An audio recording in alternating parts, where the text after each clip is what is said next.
our special guest on Below the Belt Show, the quarantine edition.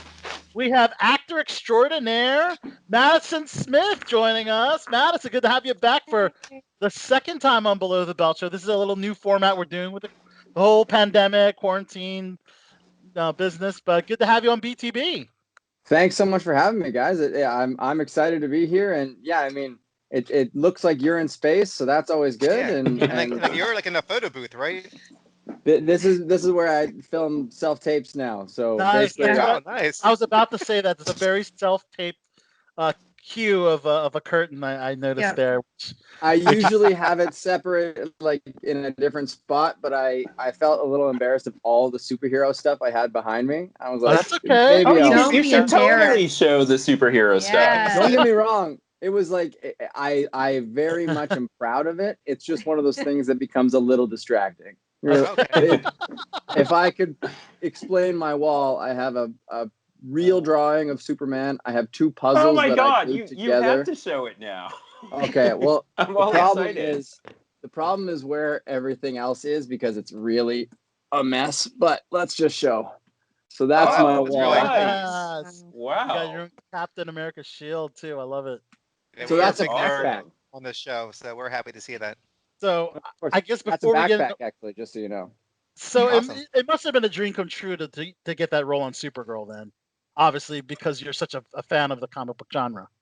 100%. Honestly, when I've done 2 episodes in the Berlanti verse. I did the first episodes of Legends of Tomorrow, and that was really cool because I got to meet Brandon Routh, who was Superman, and that was really cool. Oh, it's And then cool. being on Supergirl was really cool because they had a neon sign at the production office, and right there, like I took a picture there. I mean, everything was very cool. I didn't get to do a lot, but basically my agent was like, "Hey, it's a bit of a smaller role on Supergirl. Are you interested?" And I said, "It's Supergirl. I'm the fan. Like, I'll just go. I don't need to get paid." I tuned into your episode today, actually, Madison. I enjoyed it. It's interesting because on Legends Tomorrow you played a frat boy, and here you're also playing a frat boy named Josh. Yep. So I thought I figured you're like, okay, you're like the frat boy of the DC Arrowverse.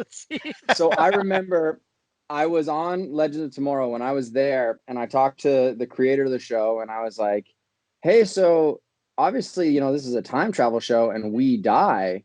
Is there a chance that maybe we just like come back in every episode and just keep dying?" And he goes, "That's actually a good idea." And then he walked away, and I was like, maybe that's going to happen. And then lo and behold, 4 years later, I'm playing a frat guy again. I don't know if it was their plan, but I'm going to go ahead and say that it was all part of the plan. Oh, yes. Perfect. Frat guy in real life? Am I a frat guy in real life? No, I was when I was in college, I played baseball. So my frat was kind of, the baseball team, which to a point may have been worse because we are. They threw a hell of a party. The baseball team at the college I went to, those guys were partiers just as much as any fraternity. Oh yeah, like there were times. I mean, when I lived in a place called Kelowna, British Columbia. And Kelowna was one of those cities that it didn't have a lot of bars, but it had each of the bars was designated for a different night of the week. Yeah. So we had the only 2 nights that really didn't have a bar night were Tuesday and Wednesday, but Wednesday had wings night at all the pubs. So pretty much from Wednesday to Monday, we were at a different pub every week. I love it. The good old days. Yeah. Those are the good old days. Yeah, now I haven't had a drink in like a year because I'm knocked out for basically two and a half months, pretty much from one White Claw. It's terrible. So your Supergirl episode was a lot of fun. You apparently had some temptation with these rage pills, I guess, doing a little bit of a intergalactic drug deal, I guess, which is crazy and turned you into this monster. How did you like the scene? And I guess, was it prosthetics or CG? It was hard to tell with your character. Well, we actually had there were 2 gentlemen who ended up playing us as the large rage dude. That wasn't you. Okay. No, yeah, they basically sort of as soon as we take it, they make us look real big with two actual massive men. Like the one guy, I do know one of them who was in the scene. His name is Andre, and he's a Vancouver actor. And he is, I think, 6'7". You know, he's upwards of like 300 pounds, but like muscle. Like he's just like a massive guy. So standing next to him, there's no acting going on. You're like, yeah, if you were mad at me, I would die. It's pretty much the Incredible Hulk powers in the form of a pill, I guess, right? Absolutely, yeah. And then so it was a lot of fun. Like, I mean, I only got to do a couple scenes, but getting to work with with Brainiac 5 was just really cool because he was a blast. And Melissa, honestly, like some of the scenes we got to do, like the interrogation was a blast because the director kind of just was like, okay, let's try it 1,000 different ways and let's see what we use. And it was kind of interesting. I just watched a thing about American Psycho where they talked to Willem Dafoe about that. He's playing the cop in that, and they ask him to do it 3 different ways. They ask him to do it as if he knows the guy is a suspect, suspects him, or is oblivious. And to a point, we did that on Supergirl. Now I'm no Willem Dafoe, I'll tell you that much, but it was a lot of fun to see the episode air and to go through and be, oh, I know this take. Oh, I know this take. Oh, I know this. And it was like pretty fun to watch. Yeah. General, your celebrity crush is Melissa Benoist, right, General? Yes, it is. We got to ask Madison, what was it like working with the beautiful and talented Melissa? I actually, unfortunately, didn't get a chance to be on set with her. I know it was one of the like. So you and I have that in common. So that was your doppelganger with muscles when she flew to the scene. Yeah, went on set for that day. Got it. Yeah, that's the only unfortunate part was, I mean, I got to take pictures with Superman sign, but not Supergirl. Oh, but fair. Honestly, I'll say this: like she took on the role and made it so fun. Like it's a pleasure to get to watch, her do it. So I mean, just to get to be in a show where she's doing her thing, that was awesome. Awesome. So tomorrow, Thursday, June 18th, season 2 of The Order drops, and I'm a new fan of The Order. I just started watching. I know your episodes are, I guess, somewhere midway through the season. Somewhere midway through, yeah. Okay, cool. Your character's Orban. Can you talk to us about the character? I can't talk too much about him tonight. That's fair. Just because I can't give too much away. But I can say that just FYI, this will air after Thursday. This will air after Thursday. Okay, well, for anybody who hasn't seen it by then, just in case. That's always the scary part, You're like stepping on pins and needles the whole time before something comes out. You're like, did you work with Sarah Gray? And you're like looking around for anything to be like. I was going to ask you that. Yeah. But go ahead. What I will say, and it'll make a lot of sense for people who have watched it and people who are about to, first season sort of introduces the Order, which is the Hermetic Order of the Blue Rose, which is the practitioners that we know. And the second season introduces that there are more than one faction of practitioners in the world. And I may or may not, be a part of another faction. Another faction. Practitioners. Oh. So these other factions have different abilities, I'm guessing? To a point, different abilities. Okay. Everybody has the ability to use magic, but some people do it differently. I won't give too much away, but the Order, if you remember from the first season, or if anybody are watching it right now, they have to do a mini sacrifice to do any such type of magic. So they cut their hands, and that's how they do magic, because every bit of magic comes with a cost. Now, in my group, it's a little bit different. We don't need to do stuff like that because we kind of are constantly making sacrifices, and that will be made apparent when you watch the episode. All right. Well, I can't wait to see what faction you're a part of. Whether you're a neophyte or whether you're some kind of crazy character, but we look forward to seeing that. I think it's a well produced show, both on the cinematography level, to the actors involved, to the writing. Reminds me of the Magicians on Sci-Fi, if you've ever seen that. Some interesting similarities. so far. Yeah, and I'll say this, like, honestly, the production team, like Dennis and Shelley, the two creators, they are so fun to work with. They are so, you know, they're geniuses, and they've made a show in which, you know, it does to a point feel like a 10-hour movie. Even every kind of the way the episodes are done, it's like every 2 episodes are kind of one. So it's like 5 really long episodes rather than 10 short episodes, which is really cool, which is why sort of mine takes place over 5, 6, and 7, because those ones end up being very much a part of one storyline of the season. Awesome. And then, yeah, the cast itself, I mean, I got to work very closely with Jake Manley and Sarah Gray. Jake and Jack was the hardest thing for me to get my head around the whole time, because the lead's name Jake Manley and his character's name is Jack Morton. So easy to get confused. Yeah, that was a coin flip of if I was going to get it right or not. But yeah, I got to work closely with them, and every day was a blast on set. I got to have some of my favorite scenes I've ever got to work on set. I got to have some great days with a good script, a great cast. It's kind of one of those things where you're like, wow, this is a nice little job I got to do. That is awesome. How about Very cool. Talk about Sarah, working with Sarah. She's lovely and very talented. Who plays Alyssa? What can you say about your interaction with her? Sarah is the character. Her character is the person I interact with the most in the episode or in the season. A love interest, perhaps. There's let's say there's connection. Maybe.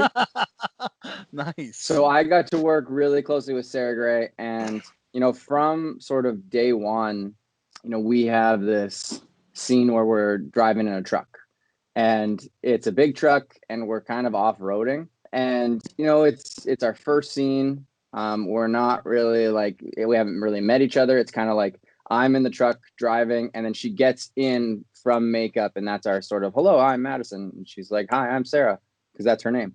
And so basically that was hello. And all we have to do, and anybody who knows set kind of knows, when you're driving, you drive a lot. You drive in circles for a very long time. And absolutely. We are going, and it's a big truck that we're using, one that is more difficult to drive backwards than a lot of other trucks, but it's very easy to drive forward through trees. So they basically ask us to kind of literally turn into this little ditch and just do a U-E, because this thing is like an off-road vehicle. And they ask us to do this a whole bunch of times, and I'm getting more and more comfortable. I'm going faster and faster. We're having a great time. And at one point, she's got her phone out. She's, you know, taking a little selfie video of us. And right when I do, the front right tire where she's sitting goes into a little ditch, and we come back out. Her phone hits the roof. She comes real close to hitting the roof. And I was like, uh-oh. Oh, wow. Day one, first scene, and I'm already almost kicked off the show. Oh, no. Luckily, she was okay, and so was her phone. So, and you know, we were good friends after that. It kind of was like a nice way of getting to know somebody. That's awesome. How was the audition process for landing the role of Orban? Actually, kind of awesome. I saw on the breakdown, it was a director I've worked with in the past. Her name is Marita, and she did a movie I did in the past called 4 Christmases and a Wedding, which is, the title doesn't give away, takes place over 4 Christmases, and then there is a wedding. Just in case anybody didn't get that.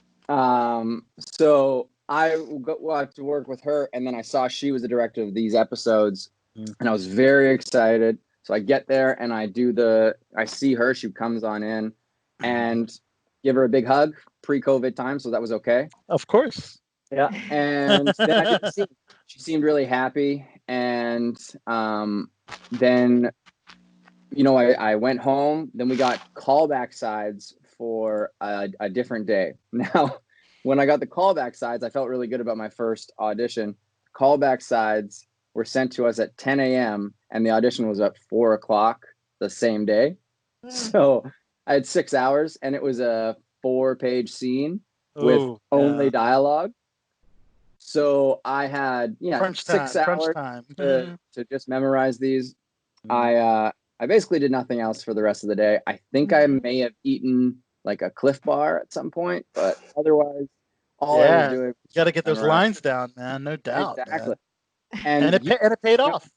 It paid off. I think Marita seemed to really enjoy it. She said, even on the first day we were on set, she said, it seems like you really have an understanding of the character that you're trying to portray. And I was like, thank you. That is like maybe the best and only great compliment in acting. So I'll take it.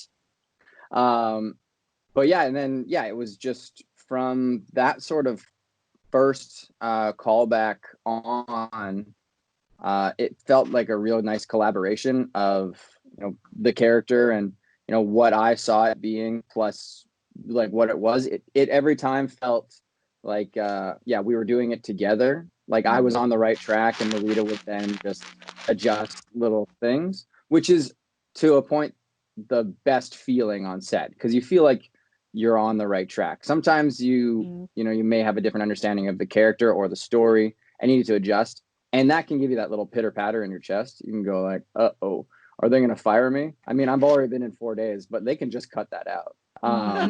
So those days, luckily that wasn't the same case with this one. That was a lot of fun. So yeah, honestly, the audition process was great. And then it just rolled by after that. Awesome. You seem to be like a CW darling. Supernatural, Riverdale, Supergirl. Well, if you're Legends living of in Tomorrow. Vancouver, it is a rite of passage for you to do an episode of Supernatural. It's like, I don't even know. Like 15 I don't know seasons, how right? new actors are even going to start in Vancouver anymore once Supernatural's done. Like, what are they going to cut their teeth with? I don't even know. That was like a House of Cards for us here in Maryland. Yeah. For House of Cards, definitely. Yep. Yeah, exactly. It's always one of the ones, and it's such a good story because they are so integral to the story that if they're in every scene, that's impossible to shoot that. So a lot of times the teasers are good chunks of the episode, which means that every time you get to be in one of those, you get some good stuff to do. I was in the teaser of my episode of Supernatural. I got to scream really loud, and then I got killed by a truck. I actually saw your acting reel. It's on your acting reel. Oh, you did? Yeah, I checked that out. I had to do my homework. Yeah, I got. Oh, go ahead. No, I just saw something really interesting on your acting reel. Was working with a celebrity that is coming to some legal trouble, Lori Loughlin, due to the college scandal, college admission scandal. Hopefully, you saw the nicer side of Lori. How did you like her working with her? Well, the thing that I've basically been able to say is because I worked so long ago on Garage Sale Mysteries with Lori, I would have known her before any wrong. Her kids were too young to do anything wrong yet, so the person that I had met had done nothing wrong. So, and I've never spoke to her after. I never ran into her after. So know too much. The person that I met, who at the time, not a criminal, was very great. She was fun to work with. It was my first time getting to work with a recognizable lead person on a show. Yeah, that was a great scene you had with her. Yeah, it was a lot of fun. It was to a point nerve-wracking, but it was the first time I kind of went, oh, I can do this, because it didn't make me go, oh no, I'm acting with something, I can't do this. It's too big. It's too large. It was like, all right, this is a human being in front of me saying words, and I'll also be saying words that I didn't come up with. Yeah. I have a quick question. How do you plan, so I don't like watching myself. So I don't know how you feel, but do you plan on, at least for the order, to have like some sort of like little friends watch party or family watch party? Or are you just going to let it air? You're not really going to think about it. You're going to focus on other stuff. Like how do you usually go about stuff that you've been in coming out? I've been really lucky because almost everything that I've got a chance to work on, I'm a fan of. Like any of these episodes of TV, like these CW shows, I'm always excited to watch because I enjoy it. The Order season 1, I was so blown away with how good that show is. Like, it does not deserve to be that good. Like, it deserves because all the people on that show are fantastic and all the creators are. But I had no idea. I mean, you know, when we heard the auditions going on for season 1, we were like, oh, awesome, a Netflix show here in Vancouver. That should be okay. But then season 1 comes out and we kind of were all like, this is amazing. I get a chance to audition for the second season, and then, you know, I was pumped. So I'm okay with watching, but I'll say this, like, when it comes to watching anything that I do, this wasn't always the case, but I've kind of gone through a new way of watching. I don't exactly watch it the same way anymore. I don't go, okay, my face is doing something weird. This is messed up. Uh-oh. Turn it off. Change the take. I don't do that anymore. Mm-hmm. I kind of do two things. I kind of go, okay, did I help tell the story? Mm-hmm. And would anybody call me out for being bad? Just like specifically, like if they were watching this episode, would they go, man, this is a good scene, except for that Madison guy. Have you ever had a moment like that where you watch something and be like, this is a good scene, except for that Madison guy?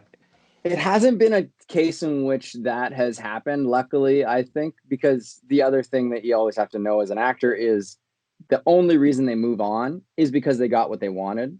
Mm-hmm. When you're working on professional shows and with professionals, I mean, if they aren't satisfied, either they'll shoot around you or edit around you, or they will, you know, do one more take. So to be in the final cut, you usually feel okay. But I will say there was one time early in my career, and this is before I sort of established my rules of watching myself. I was doing a very early actor thing, which is swaying on my feet, back and forth. Everybody has those tics, right? Oh God, and like apparently I asked other people and I said, "Do you see this?" And they're like, "No, I don't see it. I don't know what you're talking about." But I felt like if this was my lens, I was all the way here, all the way here, and I'm like in this fight with my ex-girlfriend, and I'm like, "You're worth nothing. Nobody likes you," and I'm just swaying back and forth. Oh. Tyson Punch Out. Yeah, exactly. I was like, if she's throwing insults, I'm ducking them. They can't get me. I love it. Another show that you got to work on, which I checked out your episode today too, was Chilling Adventures of Sabrina as Steve Loomis. You're the sacrificed virgin. Ooh, baby. Did you have to go method and how that of staying a little while? Without like giving too much personal stuff away, I don't think I had the ability to go method. That's just a little, and like I'm not gonna confirm or deny anything that meant. If you ask follow-up questions, I won't. But I actually auditioned early in the Sabrina process for the role, which is Billy, which is played by Ty Wood, who is a good friend of mine. Cool. And it went to him, and then they sort of did a group of football players that got cut down to about 2 throughout the season. And I found out, so that was actually the first time I ever got offered a role, because that was something that they said, Madison, we'd like to offer you this. So it was my first ever offering. And the way it was explained to me was that the original idea was to kill off one of the football players that they have established, but they didn't know what they wanted to do with them. And they figured it may cause a wrinkle in their story. If, you know, one of the main people or the people that you recognize gets killed, then it's like, shouldn't they talk about that later? That was sort of the conversation that we had by the writers. So they said, well, let's just cast a new football player. And they went back and they watched the original auditions for Billy, and that's where they found me. Cool. Awesome. It was very cool. You left a good impression. Yeah, obviously decent enough. So I got to do that. That was a really cool day. Like I remember laying in a pool of blood and underneath smoke, kind of going like, what a weird Friday. And it was kind of great. It was honestly, yeah, it was like because the first season hadn't come out, and I remember sort of even asking people like, oh, so like, who do you play on the show? Are you coming back next season? And they're like, honey, I'm the big bad. Like and I was like, oh, I don't know yet because the show hasn't come out. And I was like, so Yeah, you can't really really say. but you could feel the the tone that they were setting even on those days. It really had this cool out of time setting. Like my character, when they sort of stressed me up, they said we wanted it to look like you could be from 1945 or from 2020. Right. That was so cool that you got to work on that. It's kind of easy because when you Hold on, I got it. Hold on. when you think That's muted him, don't worry. okay. It is so interesting. Like this is sort of like a tangent, but I love history and everything. And like, it's cool to sort of look back at old photos of people, and they really do have a look. And then you look at people nowadays, and they have a different look. And so to sort of be like by era, I suppose, because you could totally play someone in the 40s, but you also look very modern, and you could probably play someone in the 60s, 70s, so I just think that's interesting. So that's cool. It is a really nice thing to kind of, feel like, you can fit into a time period no matter what. Yeah. Change the wardrobe, change your hair a little bit, and, everything feels that way. That's the coolest thing about being an actor is, when you do an audition, you get these sides and you're trying to come up with a character. Right. But in the audition room, the only thing you can really portray is, how you deliver the lines, how you feel about it. But once you're there and on set, like I did an episode of a show called Valley of the Boom, which was a show for the History Channel. And it was a 90s show about the coming up of the internet. And my character was like a young run and gun kind of, business guy. And I was wearing a thick tie, like easily the size of my face down. Right. So thick tie, but like tiny little knot. It was oversized. My pants were like pleated, but had so much extra.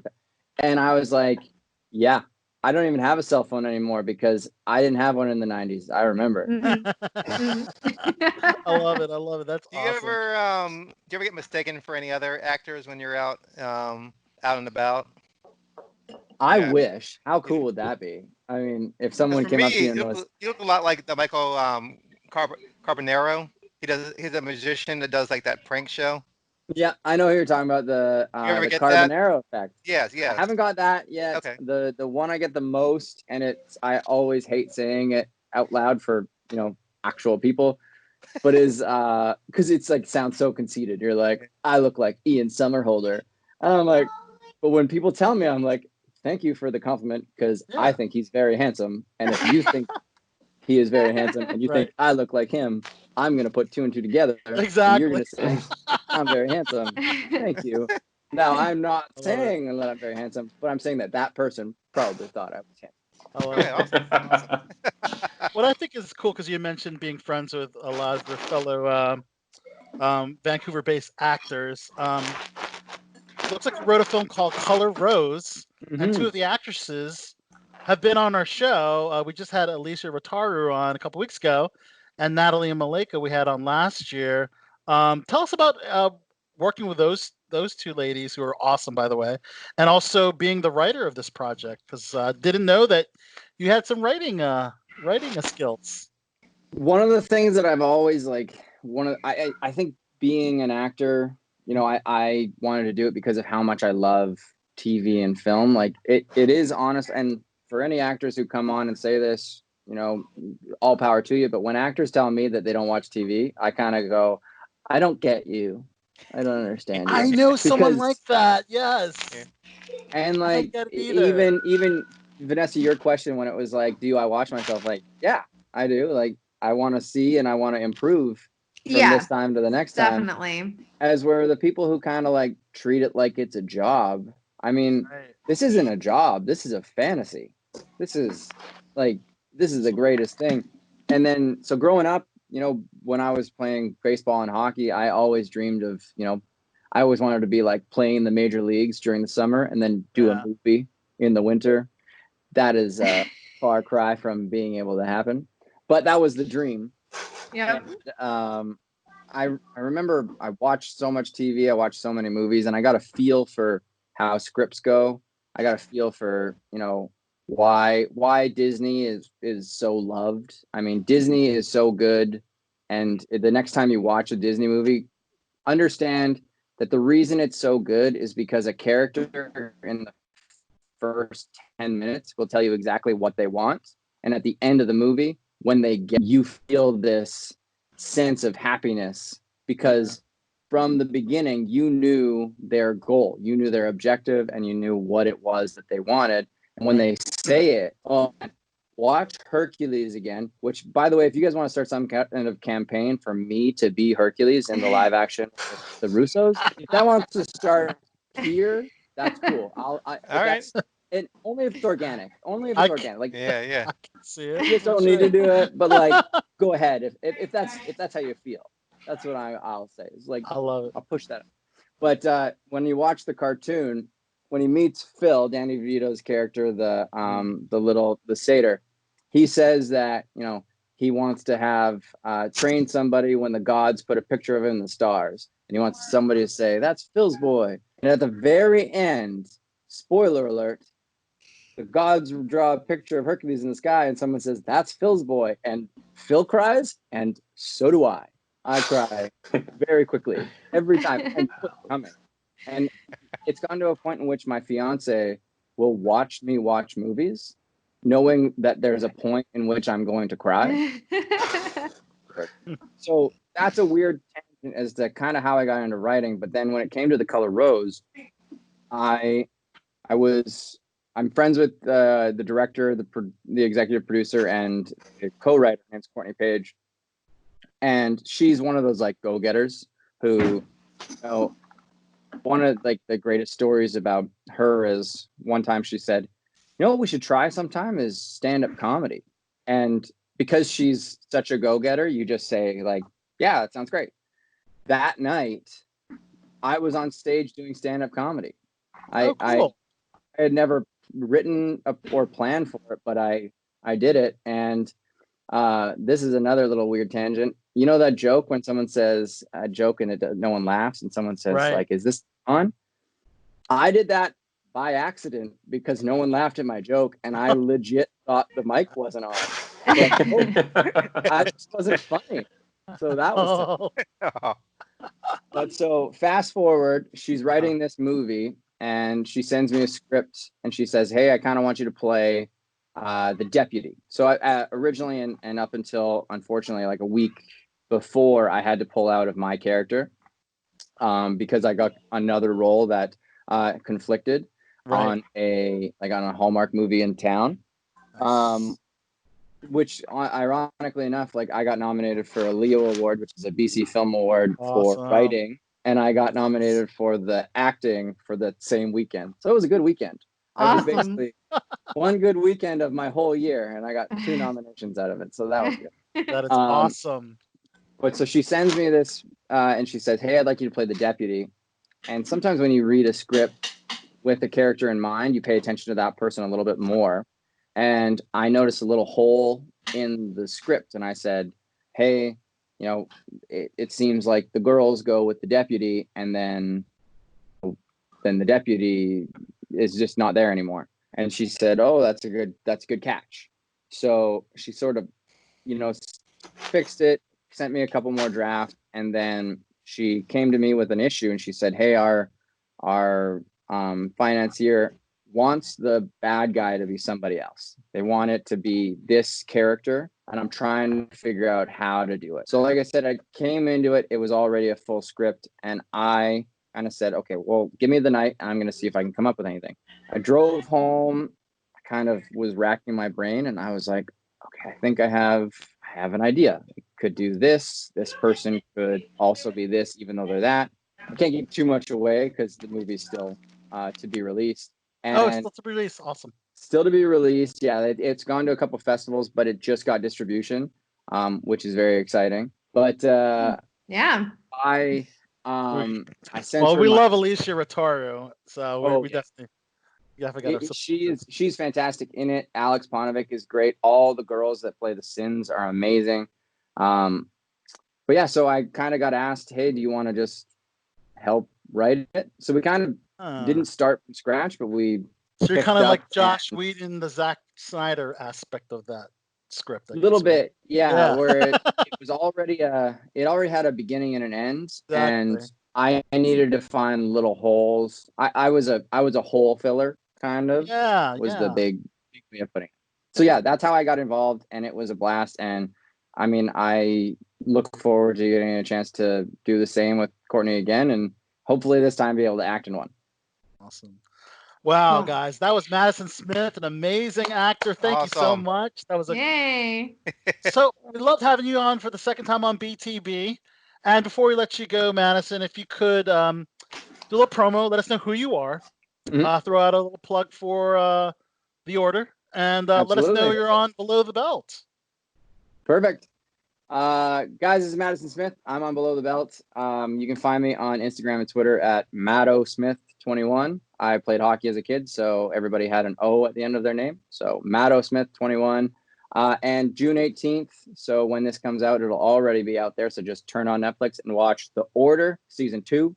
You'll find me in episode 5, 6, and 7.